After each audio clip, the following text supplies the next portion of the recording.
picture this, a fighter jet, yeah, born from Cold War plans, like over 30 years ago. But it's still so advanced it rules the skies today. And not just that, it's getting these quiet upgrades.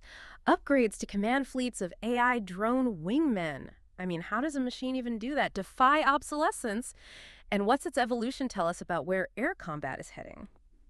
Welcome back, everyone, to The Deep Dive. This is where we unpack those really complex topics and give you that shortcut to being genuinely in the know. Seriously, we're thrilled you're here, diving deep with us again. Okay, so today we are plunging right into the epic story of the F-22 Raptor. It's been the undisputed king, air dominance defined. We'll look at its incredible capabilities, but also grapple with some unexpected challenges it's facing, and then how it's being surprisingly really transformed to stay on the cutting edge. Plus, how it's paving the way for the next revolution in air combat. We're talking those game-changing, autonomous, loyal wingman drones. All our info today, it's pulled from top sources. Lockheed Martin, Fast Facts, Air and Space Forces Magazine, The War Zone, Congress.gov, the good stuff. Our mission, plain and simple. Give you the clearest picture of air superiority's edge and the F-22's absolutely pivotal role in what comes next. All right, let's unpack the legend.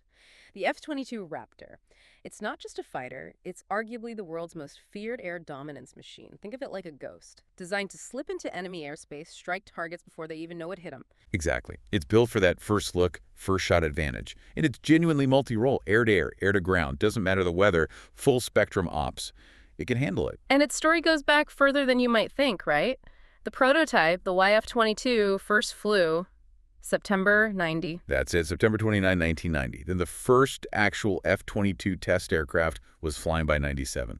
And it saw operational use pretty quickly after that. Well, its first operational sortie was 2006, part of Noble Eagle. Combat debut, though, that was later. Striking ground targets for Inherent Resolve in 2014. But the one everyone remembers, that Chinese surveillance balloon, February 2023.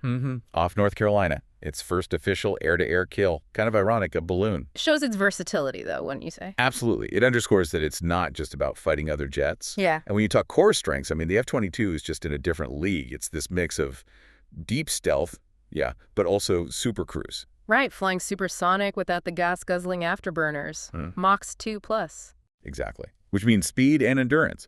Plus, it can track and engage multiple targets at once. Yeah. And the maneuverability. Advanced flight controls, those thrust vectoring engines. It can pull moves other fighters just can't dream of. Outturns anything in a dogfight. So fast, stealthy, and it can dance. Yeah. Incredible. Yep. What's actually inside the cockpit? What tech lets a pilot wield all that? Well, you've got advanced multifunction displays, 6 big LCD color screens, puts all the critical info right there. But the real heart is the APG-77ES radar, active electronically scanned array. That's key for spotting threats way before they spot you. Precisely. And it's got sophisticated electronic warfare systems, too. Radar warning receivers, missile launch detection, plus secure data links to keep it connected, within its own flight usually. And firepower. It carries an internal 20mm cannon, the M61A2, with about 480 rounds. And then the main loadout is internal, too. Crucial for stealth. Typically 2 AIM-9 Sidewinders for close-in fights, and maybe 6 AIM-120 AMRAAMs for longer-range air-to-air. Or it can swap those for bombs, right? For ground attack. Yeah, it can carry JDAMs, the precision GPS bombs, or small-diameter bombs, SDBs, depending on the mission, all tucked away inside. And that brings us back to why the F-22, even with roots in the 80s design-wise, is still top dog. The whole philosophy was revolutionary. Be invisible, engage before the enemy even knows you're there. How many did they end up making? It wasn't a huge number, was it? No, relatively small fleet. 195 total aircraft produced. That includes 186 production models and 9 test planes. The last one rolled off the line in 2012. Today, the inventory is around 185 aircraft total. It's definitely an exclusive club.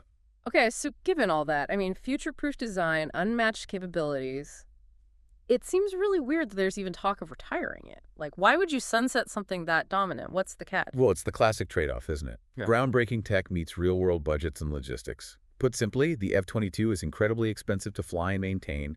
Per hour, the costs are eye-watering. Because of the complex systems, the stealth coatings. Exactly. That cutting-edge airframe, the special LO coatings that need careful handling, the complex avionics, it all adds up. It's like maintaining a Formula One car versus a sedan. I get the cost, definitely. But that can't be the only thing, surely. What about the tech inside? Is it keeping up? Does it play nice with newer jets? That's the other big piece, technological debt. Some of its electronics, advanced for the 90s, are, well, dated now, and crucially, its original communication system, the IFDL, was designed primarily to talk only to other F-22s. Very secure, but very closed. So, like, having an amazing walkie-talkie that only talks the exact same model makes integration hard. Extremely hard. Connecting it seamlessly with, say, the F-35 or other platforms, that required major costly upgrades later on. It wasn't built for today's networked battlefield initially. So amazing soloist, but not designed as a team player. Got it. And I've heard its range is maybe not ideal for, say, the Pacific Theater. That's another significant factor. Its combat radius is officially around 590 nautical miles. In the vastness of the Indo-Pacific, that means a heavy reliance on aerial refueling tankers. Which are vulnerable targets themselves. Precisely, and yet can carry external fuel tanks for ferry flights or training. But you got to drop those in combat, right? Ruins the stealth profile. Exactly. It compromises its main advantage if it needs those tanks to get to the fight. And finally, that small fleet size we mentioned, maybe 120 to 143 actually combat-coded jets out of the 185 total. That limits economies of scale for parts, upgrades. Right. Makes continued investment harder to justify on a per-plane basis. Yeah. And it means losing even a few aircraft, like the 17 damaged by Hurricane Michael back in 2018, is a really serious blow. So high cost, tech debt, range limits, small fleet. You can see why some might say, let's retire them and put the money into NGAD. What actually happened with those retirement proposals? Congress didn't just rubber stamp it, did they? No, they didn't. This really gets into strategic priorities versus current capability needs. There's a push, particularly from the Air Force, to retire the older Block 20 F-22s. Those are the non-combat coded ones, mainly used for training to free up funds for NGAD development. Makes sense on paper, maybe. But Congress blocked it. They said, hold on, show us the analysis. What would it really cost to upgrade these Block 20s versus retiring them? And what's really interesting is the shift in the Air Force leadership's tone. That firm 2030 retirement date, it's kind of faded. Now it's more like no date. Why the change of heart? Because structural analysis shows the airframe itself is good well into the 2040s. And, frankly, despite the challenges, its unique capabilities are still seen as vital, especially with rising global tensions. Nothing else can quite do what a Raptor does. Okay, this is where it gets really interesting for me. Despite all those challenges, the F-22 isn't just fading away.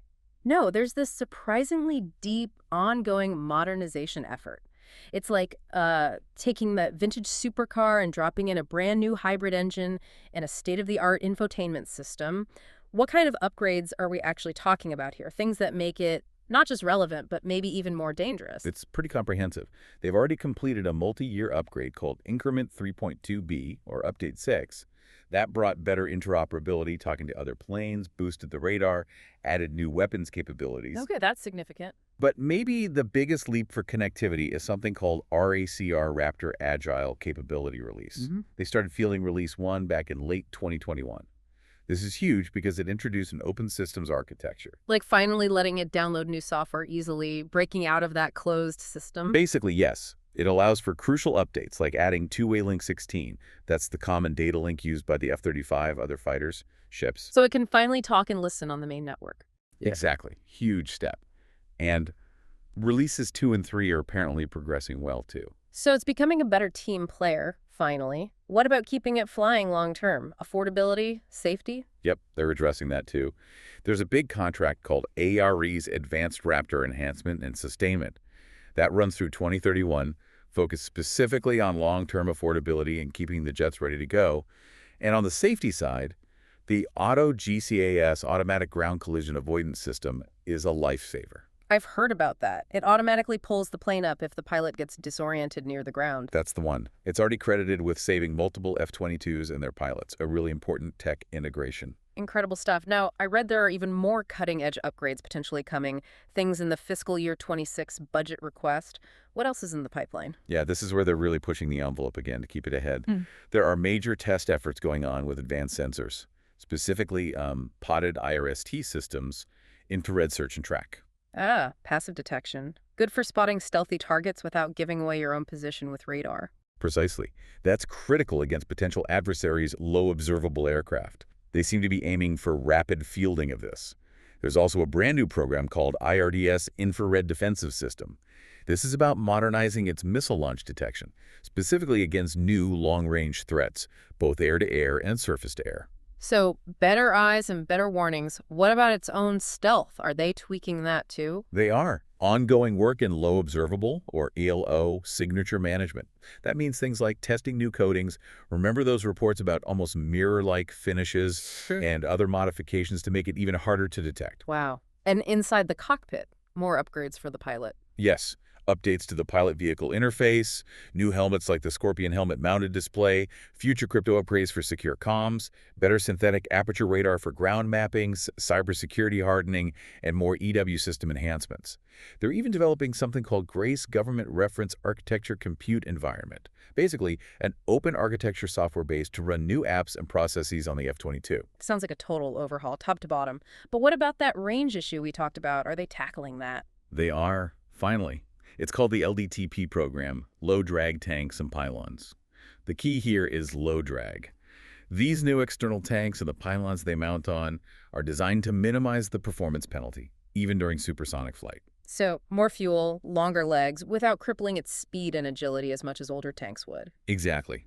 It gives it that much-needed persistence and range, increasing its flexibility for places like the Pacific, while trying to maintain as much lethality and survivability as possible. It's a direct answer to one of its main limitations. So if you connect all these dots, these aren't just minor tweaks. This whole modernization push is designed to ensure the F-22 keeps that first look, first shot, first kill edge, even against emerging threats. But more than just keeping the Raptor relevant, it's acting as a crucial bridge to NGAD. How so? Like testing out tech that will go into the next generation. Precisely. They're leveraging the F-22 platform to develop, test, and refine technologies, sensors, software, open architecture, possibly even some LO treatments that can then be ported over or inform the design of the future NGAD systems. It really speaks volumes about the original design's foresight, that it could absorb this level of upgrade and still be considered the benchmark while also helping birth the next generation. So the F-22 is still very much a force, arguably getting better, but its future isn't just about its own capabilities, is it? It's about connecting to that true next generation, the NGAD program, next generation air dominance. And you said this isn't just one new plane, it's a whole system. Exactly right. NGAD is envisioned as a family of systems. It's a networked approach. That family includes a new manned fighter, currently expected to be designated the F-47, and the really revolutionary part, the Collaborative Combat Aircraft Program, CCAs. Those are the uncrewed, loyal wingmen drones we hear about. That's them. Uncrewed, semi-autonomous drones designed to fly and fight alongside manned aircraft. It's about multiplying force. Okay, let's touch on the F-47 first, the manned successor. What makes it special? How does it go beyond even the Raptor? Well, the F-47 being developed by Boeing is being talked about as Stealth plus plus.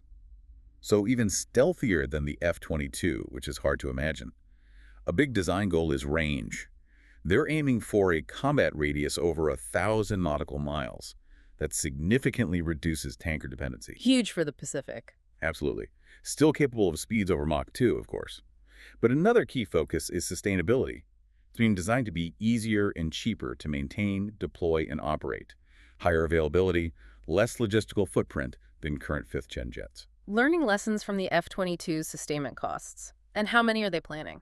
The plan seems to be for 185 plus, aiming for at least a one-for-one replacement of the F-22 fleet size. Although there's definitely debate about whether that number is enough, trying to avoid repeating the F-22's too-small fleet problem. Okay, so a next-gen manned fighter. But the really paradigm-shifting part, the truly futuristic bit, has got to be the CCAs. Tell us more about these loyal wingmen and how they fit in. This is where human-machine teaming becomes central. CCAs are designed to fly alongside manned jets, acting as sensors, weapon carriers, electronic warfare platforms, force multipliers. And here's the kicker. The really big news recently. F-22 Raptors are slated to be the very first operational airborne controllers for these CCAs. Wow. The oldest operational stealth fighter controlling the newest drones. Isn't that something? Modifications are planned to start next fiscal year for the 143 combat-coded F-22s. They'll get tablet-based control systems and the necessary hardware. Imagine the pilot managing their own jet and directing drones via a tablet. A tablet in a single-seat, high-G fighter cockpit. That sounds intense and potentially clunky. It definitely presents challenges, no doubt. Task saturation for the pilot is a huge concern. They're working on making it as intuitive as possible, but yeah, it's complex. How will they talk to each other, the F-22 and the CCA drone? The expectation is they'll leverage the F-22's existing IFDL, that's secure data link. It has the bandwidth. We've also seen tests using surrogate drones, like the XQ-58 Valkyrie, to work out the communication protocols and control concepts. And what's the scale here? How many CCAs does the Air Force want? The initial goal is ambitious, 100 to 150 for increment 1, the first batch, but the total aspiration is around 1,000 CCAs across all future increments. They want initial operational capability before the end of this decade. And will other planes eventually control them too? Oh yeah, the vision is much broader. F-35s, the future F-47, B-21 bombers, even tankers are all planned as potential CCA controllers down the line. It's about creating a truly networked swarm. But the F-22 gets there first. Interesting. What's really fascinating here, I think, is the sheer implication of this shift. Human-machine teaming on this scale. It fundamentally changes air combat doctrine. It moves beyond just the platform to the network to distributed lethality. There's a ton of work going on behind the scenes in places like the Experimental Operations Unit, Project Venom. They're developing and testing the AI, the autonomy, the tactics for these drones. It's not just about basic flight. It's about teaching them complex maneuvers. Teamwork. Exactly. How do you deploy them, launch them, recover them, support them logistically in a contested environment? How do they execute complex multi-ship tactics, defensive maneuvers, offensive strikes, all coordinated with the manned lead? It's an incredibly complex undertaking, but it represents a massive leap forward. Wow, what an incredible journey we've covered. The F-22. From its initial, almost mythical dominance through its challenges to this really aggressive, ongoing modernization. It's not just hanging on, it's evolving. And now it's literally ushering in the next era, becoming the first platform to lead these collaborative drones into operational reality. So, as we wrap up, here's something to chew on. Think about this leap. From a single pilot and a single jet to integrated teams of humans and AI-powered drones. How might that fundamentally reshape not just air combat tactics, but maybe military strategy overall? What about the human roles in warfare, international relations? What new ethical questions, what operational puzzles does a fleet of human-controlled but autonomous acting loyal wingmen raise for you? Thank you all so much for joining us on this deep dive today. Seriously, thank you. If you found this as fascinating as we did, please do us a huge favor. Like this, share it with someone who'd be interested, and subscribe to the channel. It really helps us grow and keep bringing you more content like this. We truly appreciate your support. And we'll catch you on the next deep dive.